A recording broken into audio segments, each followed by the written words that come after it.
Bolman, a vision without strategy remains an illusion. That applies to a resolution. This statement highlights the need to have a strategy for every resolution you set. You need strategies and then tactics for you to get to achieve your goals or resolutions. One of the main factors that hinder achievement of our plans is the problem of relying on hope as a substitute for strategy and tactics. While hope is important to have in order to work consistently to implement your resolutions, it's definitely not a strategy. The concept of strategy is a tried and tested method of ensuring achievement of whatever you set out to do.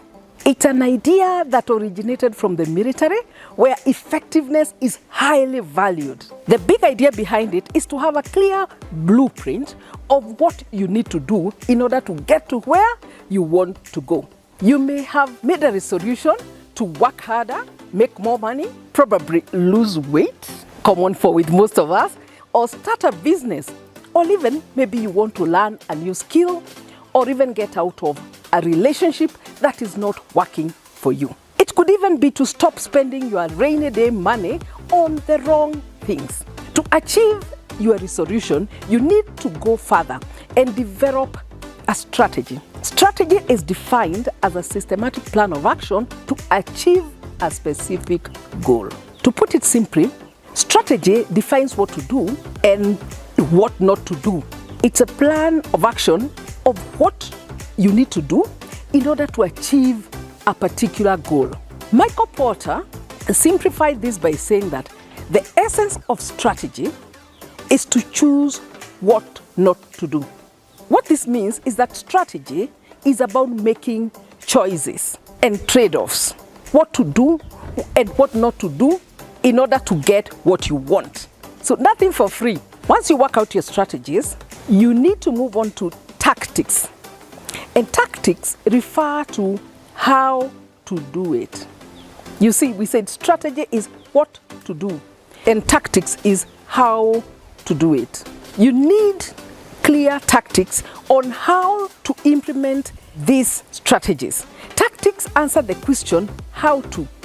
They define in clear and simple terms exactly how to do what is set out in the strategies.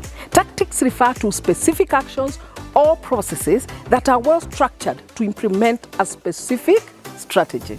Tactics answer to the question of how, who, where, when, and with who or with what resources to do it. So for example, you could say that you want to lose 10 pounds in the next year. That has a clear target and a clear timeline. Then you will define the strategy of what to do in order to lose that weight in a systematic way. Let's say you could say you will exercise regularly, which is strategy. Another strategy could be to reduce food portions. But for you to succeed, you need to go further and break this down into tactics.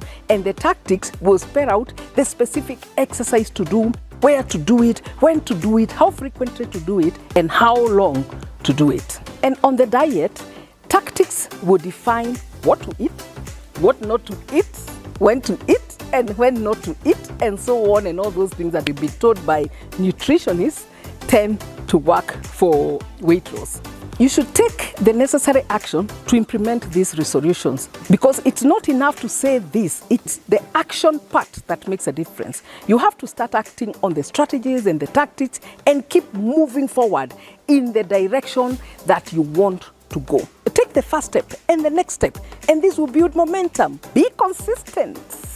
Keep the focus on your target. Commit to do all the learning that you need to do in order to solve all the problems that you will get along the way. The power of clear strategies and tactics is in helping you to know exactly what to do and how to do it in order to get to the desired end. Without clear tactics, it will be difficult to execute the strategies and even less likely to achieve your resolutions or goals. Because as Robert Filek said, strategy without process is a little more than a wish list. And And that's not what we want here. This requires you to break down your plan of action into steps to follow. Let me give you a specific example. Let's say you want to make more money this year. Your resolution could be to increase income by, say, 10% over the last year. Okay, that's just a simple, clear, specific, and measurable statement. Your strategy could be to create a new source of income. Generally, that spells out what to do. You want to find a new source of income. Third, the tactic could be to wake up 2 hours earlier every day to generate income. And this could be to produce more or to prospect more if you are in sales. It could also mean that you spend this time to learn a new skill which you intend to use in order to generate a new income stream. This process can be applied to any goal or resolution you have. If it's weight loss, for example, you will define it in terms of how much you want to lose and by when. Time is very important. You have to have a deadline. By when? As Sun Tzu said, strategy without tactics is the slowest route to victory. And tactics without strategy is the noise before defeat.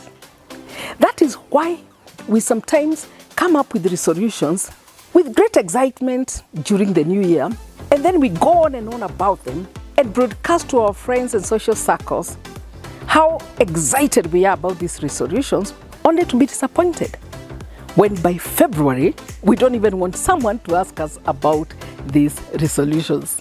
We don't even want to be reminded what we said. Have you ever had such an experience? I have. But with clear strategies and tactics, you will not experience the same. The situation will be different this time round. This is a foolproof method of achieving your resolution. So go ahead and start working on your strategies and tactics today. Do like this video and share it with a friend who you think might benefit from it. Thank you and best wishes as you go to create strategies and tactics for your New Year resolutions. Let's commit to meet here in 6 months to do what they call a midterm review of our resolutions. That's commitment. Let's do this. Let's do this. We all need to elevate our mindsets at this time.